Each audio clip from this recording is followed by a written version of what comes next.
Paz e bem, meus irmãos e minhas irmãs. Estamos na segunda-feira da terceira semana da Páscoa, dia 5 de maio.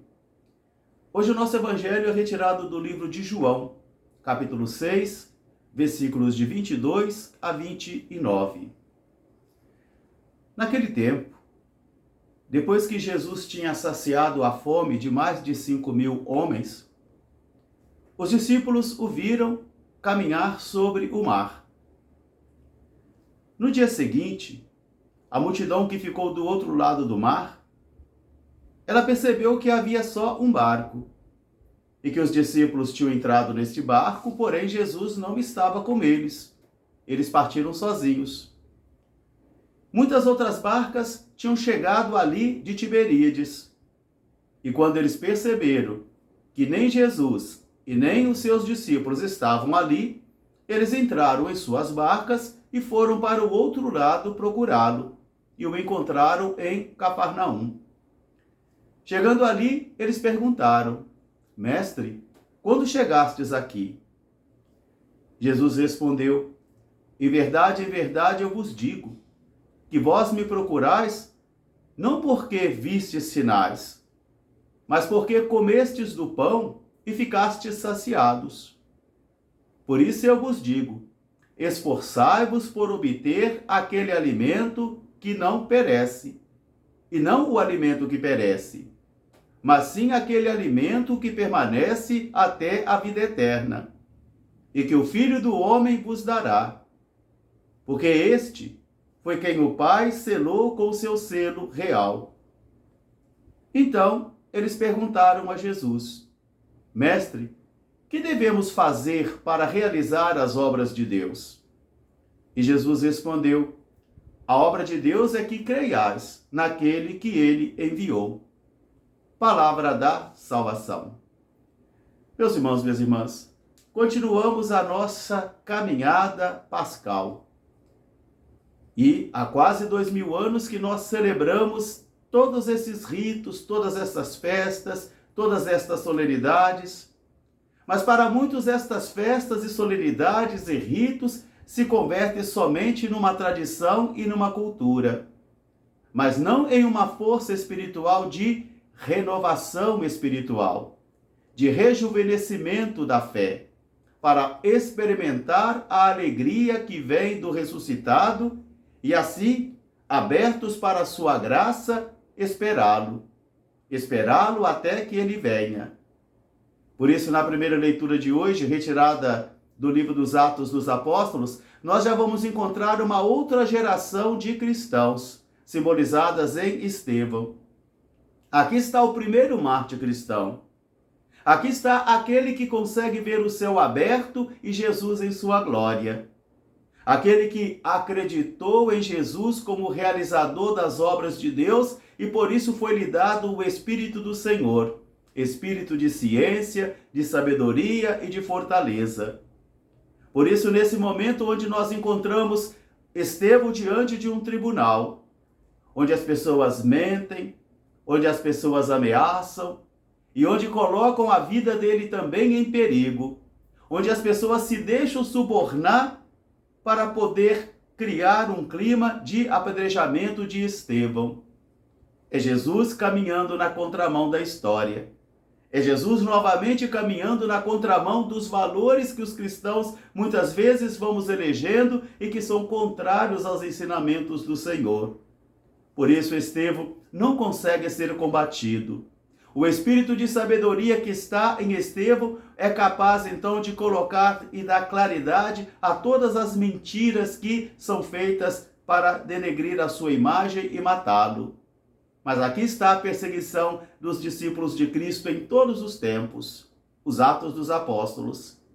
E é dentro desse espírito que nós vamos agora mergulhar no Evangelho de João, porque aqui agora nós começamos a experimentar um conflito entre Jesus e a multidão. A multidão tinha ficado saciada, ela tinha ficado assim, esplendidamente admirada da obra que Jesus tinha realizado. E eles quiseram torná-lo rei, quiseram fazer dele um rei, quiseram transformar Jesus num showman, no milagroso, mas ele não quis isso para ele. Jesus foge dessa tentação.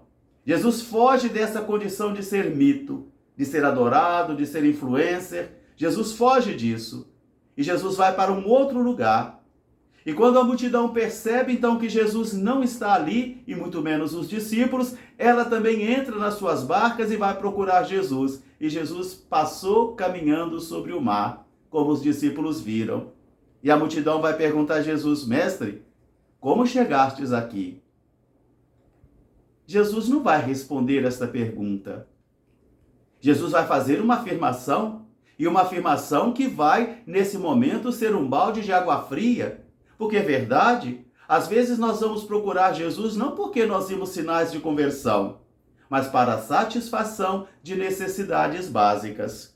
A igreja não existe para a satisfação de necessidades básicas. A igreja existe para celebrar mistério, para fazer com que as pessoas mergulhem no mistério de Deus, mergulhem no mistério da salvação e assim acolham ao Cristo de Deus como o Salvador.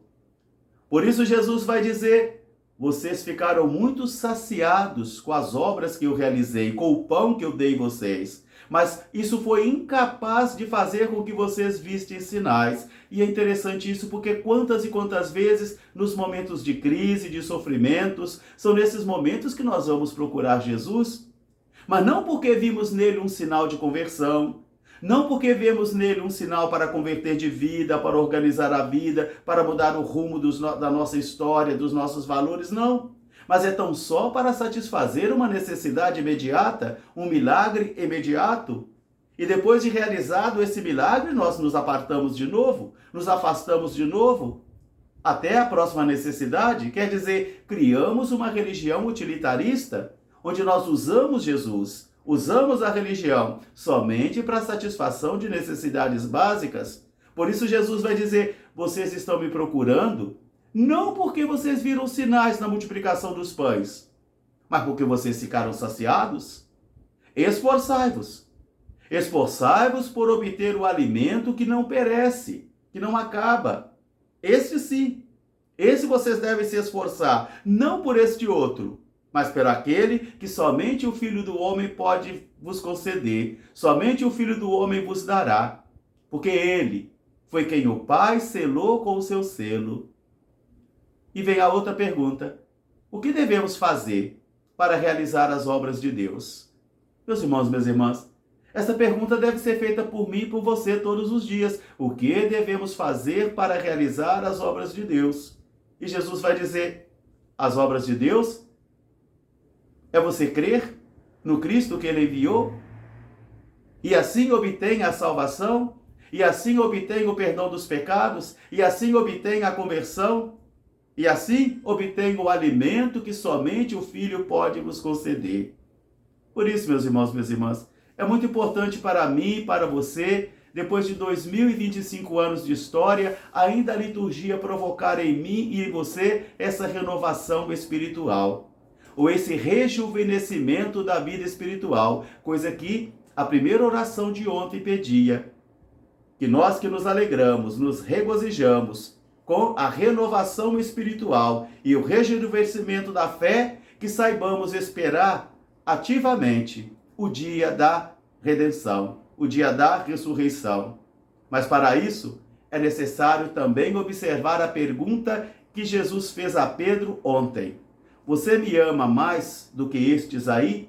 Quer dizer, primeiro é que nós temos que amar Jesus mais do que as pessoas e amar Jesus mais do que as coisas, porque o amor a Jesus deve ser um amor incondicional. O que Jesus vai dizer à multidão hoje se aplica muitas vezes a mim e se aplica também a vocês.